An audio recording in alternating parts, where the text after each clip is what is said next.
नमस्कार दोस्तों, साथियों, आज हमारे देश के अंदर 2024 का लोकसभा चुनाव है। लेकिन ये जो चुनाव है ना 2024 का, ये चुनाव कुछ अलग ही प्रकार का चुनाव है। इसके अंदर यानी कि आप देखिए कि पूरे देश के अंदर ऐसा सिस्टम बना हुआ है कि अब देश की जनता को पता है कि कौन प्रधानमंत्री होगा और कौन जीतेगा, कौन सी पार्टी की सरकार बनेगी। पूरा देश की जनता ये जानती है, यानी कि अब चुनाव का रिजल्ट आने से पहले ही सबको परिणाम पता है कि क्या होगा। तो ऐसा हमारे देश के अंदर हो चुका है और विपक्ष इतना कमजोर है, इतना लुंज पुंज हो चुका है। विपक्ष के अंदर इतनी ताकत नहीं है कि वो लोकसभा का चुनाव मजबूती के साथ लड़के।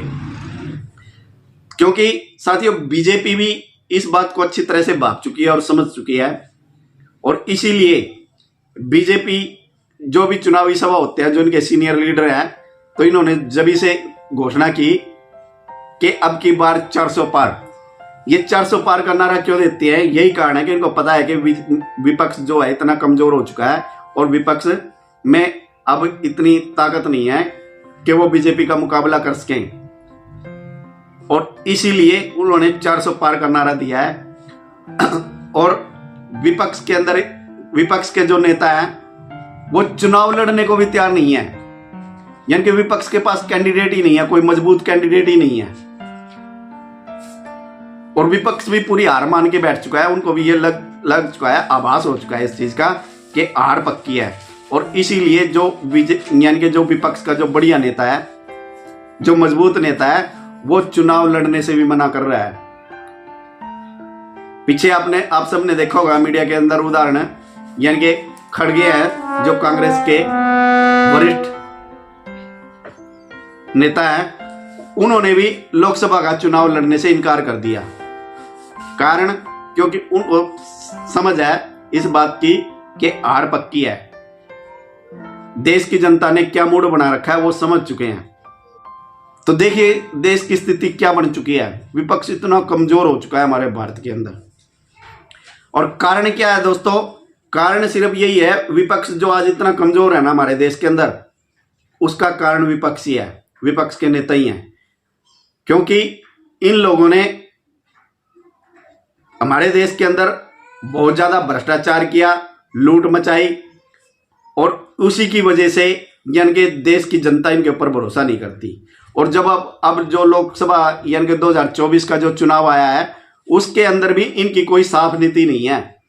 जो इन्होंने मैनिफेस्टो जारी किया और मैनिफेस्टो के अंदर जो भी इन्होंने मुद्दे रखे, यानी कि ऐसा प्रतीत होता है कि ये यानी कि ऐसा समझते हैं अभी देश की जनता मूर्ख है, भाई समझ नहीं पाती इस बात को।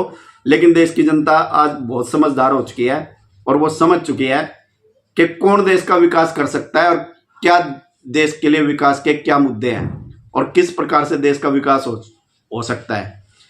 तो इसीलिए अब देश की जनता इनके ऊपर फिर से भी यानी कि दोबारा फिर इनके ऊपर विश्वास नहीं करना चाहती, क्योंकि वो समझ चुके हैं कि इन्होंने कुछ नहीं करना है। तो इनके पास नहीं कोई यानी कि कोई आगे की प्लानिंग है देश के विकास की, देश को आगे ले जाने की, और न इनके पास कोई योजना है। तो अब इसीलिए पूरा देश मोदी जी के ऊपर विश्वास करता है, क्योंकि अब देश समझ चुका है, देश की जनता समझ चुकी है, यदि देश को विकसित यदि कोई कर सकता है, देश को आगे यदि कोई ले जा सकता है, तो वो है प्रधानमंत्री नरेंद्र मोदी। तो इसीलिए पूरे देश का फोकस, पूरी देश की जनता का फोकस सिर्फ नरेंद्र मोदी के ऊपर है।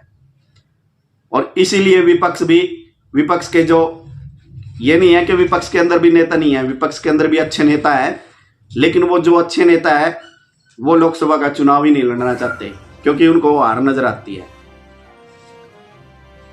तो ये हमारे देश के अंदर विपक्ष का हाल हो चुका है। और अब आपको एक और बात यानी कि शायद हो सकता है कि आप सबने मीडिया में सुन भी ली होगी, यानी कि गुजरात से इसके आंकड़े आने शुरू हो गए। गुजरात से तो बीजेपी ने बिना चुनाव लड़े ही एक सीट जीत ली है लोकसभा की, यानी कि सूरत लोकसभा की सीट तो बीजेपी जीत चुका है निर्विरोध। बीजेपी ने मुकेश दलाल को सूरत लोकसभा सीट से उम्मीदवार के रूप में उतारा था, और उनके जो विपक्ष के अंदर जो कैंडिडेट थे नीलेश कुंभानी कांग्रेस से, और बीएसपी से प्यारेलाल भारती और अन्य और भी उम्मीदवार थे।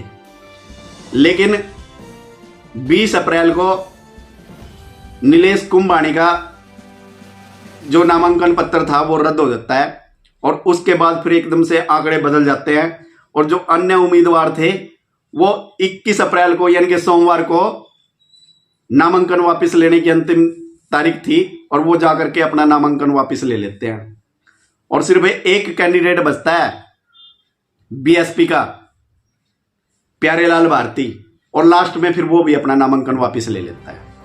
तो अब कैंडिडेट कौन बचा? मुकेश दलाल यानी कि बीजेपी का कैंडिडेट सिर्फ अकेला ही बच गया। अब कोई सामने कोई चुनाव लड़ने वाला ही नहीं है, कोई विपक्ष वाला, तो पोलिंग कहां से होगी और वोट किसको डाले जाएंगे? तो इसीलिए बीजेपी का कैंडिडेट निर्विरोध यानी कि जीत चुका है, क्योंकि अकेला कैंडिडेट है, कोई और है ही नहीं, तो वो निर्विरोध जीत चुके हैं। यानी कि बीजेपी एक सीट निर्विरोध गुजरात से सूरत लोकसभा की सीट जीत चुकी है। तो ये है हमारे देश का यानी कि 2024 का जो लोकसभा का चुनाव है। तो ऐसी स्थिति हमारे देश के अंदर बन चुकी है, यानी कि विपक्ष के अंदर अब चुनाव लड़ने की भी ताकत नहीं है, उनके पास कोई बढ़िया कैंडिडेट नहीं है जो बीजेपी का मुकाबला कर सके। तो साथियों, आज की वीडियो में यही थी जानकारी। आशा करता हूं आप सभी को ये जानकारी अच्छी लगी होगी, पसंद आई होगी, इसलिए वीडियो को लाइक जरूर कीजिएगा और यदि चैनल पर नए हैं तो चैनल को सब्सक्राइब जरूर कीजिएगा और घंटी वाला बटन जरूर दबाइएगा। तो मिलते हैं फिर इसी प्रकार की नई जानकारी के साथ नई वीडियो में। तब तक सभी साथियों को जय श्री राम, वंदे मातरम।